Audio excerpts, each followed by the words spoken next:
अस्सलाम वालेकुम जी, आपका होस्ट सैयद अहमद जैद आपकी खिदमत हाजिर। हमारा यूट्यूब और फेसबुक चैनल यह है पाकिस्तान देख रहे हैं लाखों करोड़ों दुरूद सलाम हज़रत मोहम्मद मुस्तफ़ा सल्लल्लाहु अलैहि वसल्लम और आले मोहम्मद पर। सुप्रीम कोर्ट के कहने के ऊपर इस वक्त मुज़ाकरात का एक दौर जारी है।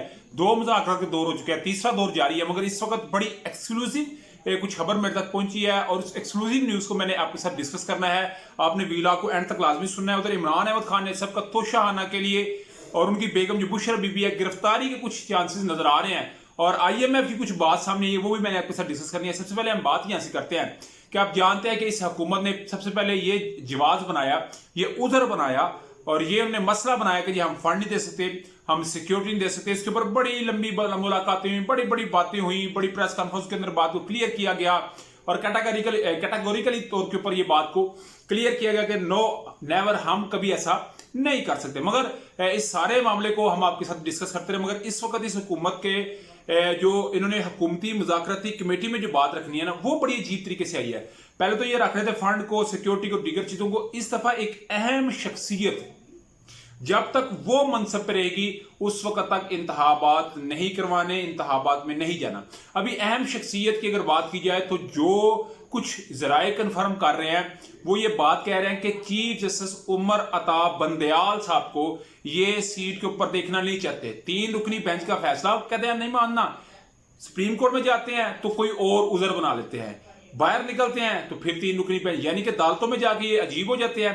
मगर इस वक्त ये बड़ी बात है कि इन्होंने मुज़ाकराती कमेटी जो मंगल को 11 बजे बैठेगी उसमें ये बात इन्होंने करनी है कि हम चीफ जस्टिस उमर अता बंदयाल साहब को जब तक मनसब पे है हम इंतखाबात नहीं करवाएंगे। इससे पहले जब इन्होंने रजीम चेंज ऑपरेशन किया था, इसको खुद ये बात कह चुके हैं इनके बड़े बड़े मिनिस्टर, यस हमने इसीलिए तो इस हुकूमत को गर्व है। आसिफ जरदारी साहब खुद ये बात कह रहे हैं, दूर क्यों जाते हैं।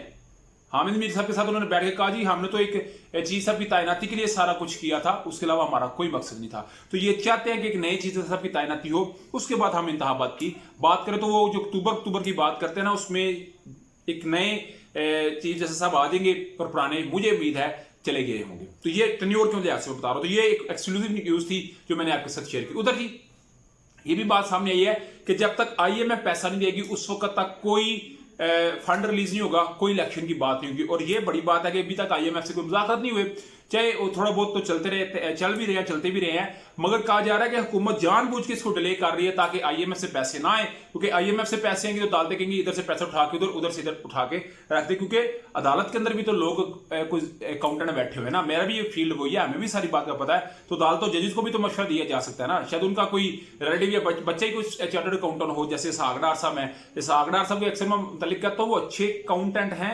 इकोनॉमिस्ट नहीं है, सिर्फ पैसे को बेहतर तरीके से चला सकते हैं। उधर जी इमरान अहमद खान एसएफ के मुतालिक आपको बड़ी मैं खबर देता हूं। तो इमरान अहमद खान एसएफ के लिए जी 3 नैब के अंदर केसेस है जिसमें इमरान खान साहब, उनकी बेगम बुशरा बीबी को भी नोटिस तलब किए जा सकते हैं। अगर वो नहीं आते क्योंकि वो नहीं पेश हो रहे तो उनकी गिरफ्तारी भी हो सकती है। सबसे पहले जी आप जानते हैं तोशाखाना केस का मामला है, वो तो चल रहा है और वो चलता नजर भी आ रहा है। और जो फौजदारी मामला था तोशाखाना का, उसमें इमरान खान साहब को 3 मई तक की तोसी मिली है। मगर ये तोशाखाना के केस है। दूसरा ना मलक रियाज साहब टाइकॉन है रियल एस्टेट की दुनिया के अंदर, और कहा जाता है कि जरदारी साहब के बड़े ये करीब है। उनका ना 50 अरब रुपया कोई बरतानिया गया, वहां से वापस आया। इमरान खान साहब के ऊपर इल्जाम है कि उन्हें कबीना से मंजूरी के बाद वो पैसा मलक रियाज साहब को वापस कर दिया। सवाल यह है कि इमरान खान ने मलक रियाज से पूछा क्यों नहीं कि वो 50 अरब कैसे गया था और फिर कैसे वापस आया। तीसरा बड़ा केस है अल कादर यूनिवर्सिटी, जिसके अंदर जुल्फी बहारी, बुशरा बेगम है, और कहा जा रहा है कि ये 337 कनाल अराजी है। और ये जो 50 अरब रुपए का मामला है ना मलक रियाज साहब के साथ, ये उसी के अंदर, क्योंकि ट्रस्टी का मामला है और बुशरा बीबी उसमें ट्रस्टी है। तो ये कहा जा रहा है ट्रस्टी बनी इसलिए है कि वो 50 अरब रुपए का मामला था, मलक रियाज साहब ने इनको बड़ा लीवरेज दिया और ये सारा मामला है। मगर इन तीनों केसेस में जो डीजी चेयरमैन नैब है, ये डीजी नैब है, उन्होंने बकायदा तौर के ऊपर इसको इन्वेस्टिगेशन के अंदर तब्दील कर दिया गया है और कहा गया कि ये तफ्तीश के लिए दोनों पेश हों।